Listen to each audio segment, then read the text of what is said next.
What's going on, everybody? Yvonne here. Ngayon, nagdadalawang isip ba kayo kung ReadyMag or Framer ang pipiliin para sa next website project nyo? If yes, nandito kayo sa tamang lugar. Parehong sobrang powerful ng dalawang tools na to sa kanya-kanyang paraan, pero nagsaserve sila ng magkaibang needs. Whether designer ka na super focused sa visuals or mas priority mo ang interactive functionality, dadaanan natin sa parehong platform na to para makita nyo kung alin ang perfect fit para sa'yo. So tara na, let's jump right in. Unahin muna natin ang ReadyMag at walang duda, ang platform na to ay built para sa mga creatives. Most of the time, ang mga gumagamit ng ReadyMag ay mga designers, artists, or iba pang creatives na gustong i-showcase ang work nila online. Super easy gamitin ang platform na to. Nakafocus talaga sa visuals at ang pinaka-cool, wala kang kailangang i-code. Now, kung nakagamit na kayo ng platforms like Figma or Adobe, sobrang similar din ito. Magsisimula ka sa blank slate at from here, pwede kang mag-add ng iba't ibang variables to do so. All you got to do is i-press yung plus button dito at lalabas na ang ton of different widgets. Mula text, shapes, pictures, videos, shots, at iba pang ganong stuff. Again, ang point ng platform na to ay maging super easy to use. And in addition to that, sobrang pinaprioritize ni ReadyMag ang personalization, lalo na sa visual point of view. Ito yung isa sa mga templates na available. And as you guys can see, merong clear-cut sectors na nandito. I don't know about you, pero ako ilang years ko nang ginagamit ang Figma at sobrang similar ang itsura. For example, kung gusto kong i-drag itong picture, ang gagawin ko lang is i-drag lang siya and then boom, mapupunta na siya kung saan ko siya ilalagay. Again, same thing din sa kahit anong text. Shapes, sizes, right? Pwede mo siyang i-modify at sobrang simple lang gamitin. Ang main goal ng platform na to ay hayaan ang designers na gawin yung gusto nila nang hindi na kailangan mag-worry sa coding. Pero kung gusto nyong magdagdag ng ibang bagay sa website nyo, pwede nyo pa rin i-integrate yun sa ReadyMag mismo. Kapag nag-search kayo ng ReadyMag integrations, ang dami nyong makikitang options mula Stripe, Shopify, at Gumroad para sa e-commerce hanggang Google Analytics para sa reporting nyo. Maraming available na integration para ma-maximize palalo ang website nyo. Para sa akin, hindi naman goal ni ReadyMag na maging best sa lahat ng category. Mas focused siya maging best pagdating sa design at hayaan na lang ang ibang apps na gawin ang trabaho nila. Pero syempre, minsan nagiging limitation din to kasi may mga dynamic or interactive na features na hindi niya kayang i-offer. For example, kung importante sa inyo ang paggamit ng iba't ibang CMS, hindi siya built-in sa platform. Pwede kayong maghanap at mag-explore ng integrations para makita kung available to. Depende sa kung ano ang priority nyo. Pagdating naman sa pricing, may 4 na options: personal, freelancer, advanced, at extra. Pero para sa karamihan sa inyong nanonood ng video na to, okay na kayo sa personal plan. Meron na to ng karamihan ng features tulad ng pag-host ng unlimited pages, hanggang 10,000 views per month, isang published website na may custom domain, at iba pang bagay para sa website. Pero habang lumalaki kayo at gusto nyo nang magdagdag ng mas maraming website sa fleet nyo, doon na magiging worth mag-upgrade papunta sa freelancer, advanced, or extra option dito. At kung gusto nyong itry yung platform completely free, may link sa baba sa description. Ang kailangan nyo lang gawin ay press yung join here, ilagay yung pangalan nyo, email address, at password. Magbigay ng konting info about sa sarili nyo, i-accept yung terms and conditions nila, at boom, ready na kayo to rock. Pero ngayon, tara na at silipin natin yung isa pang platform,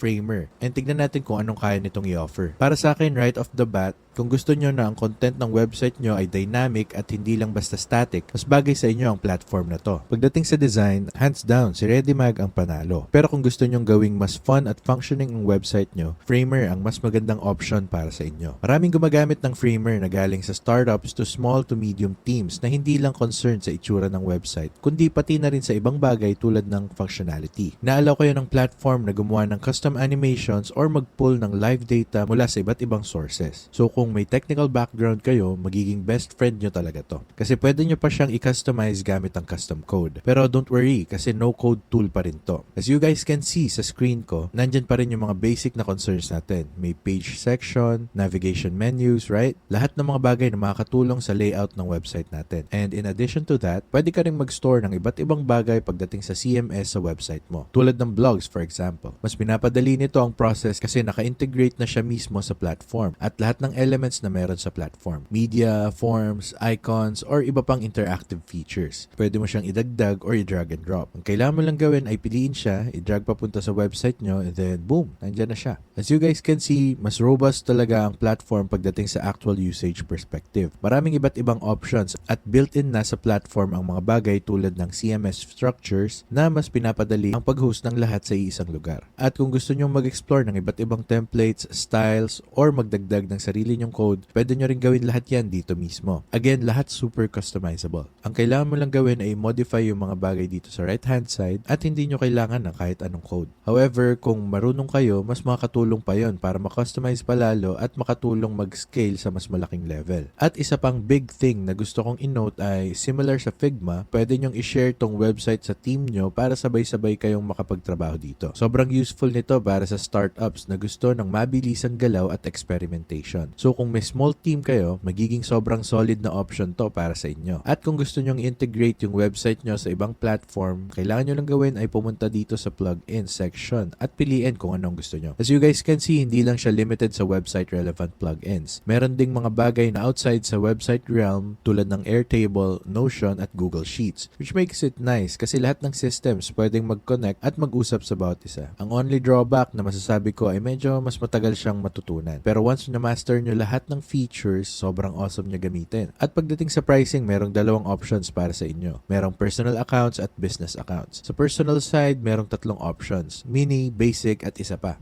At sa business side, merong startup, scale up at enterprise level. Para sa karamihan sa inyong nanonood ng video na to, sa personal side, I'd recommend na mag-start muna kayo sa mini or basic. Kasi pwede na kayong mag-host ng website pero hindi siya sobrang malaki na magiging hassle or mahal. Kaya mas magiging budget friendly to. At kung gusto nyong mag-host ng more than 2 pages, go with the basic. Pero honestly, hindi naman madalas lumalagpas ang karamihan ng users sa 1,000 page limit. Para sa akin, ang biggest reason para mag-pro ay yung CMS collections. Kasi habang simula na kayong mag-store ng kahit ano sa website nyo, yung data at bandwidth niyan, dadami ng dadami. Dahil doon, alam ko, mahirap paniwalaan, pero mauubos nyo agad yung 50GB bandwidth. Kaya yun ang reason kung bakit maraming tao ang nag-upgrade sa Pro version dito. Same thing din sa business plans. Kung small business kayo, yung startup plan ang may pinakamaraming sense. Pero habang nag-i-scale kayo, pwede na kayong mag-level up papunta sa scale up or enterprise plan, depende sa need nyo. At kung gusto nyo pang mag-deep dive sa iba't ibang features na offer nila,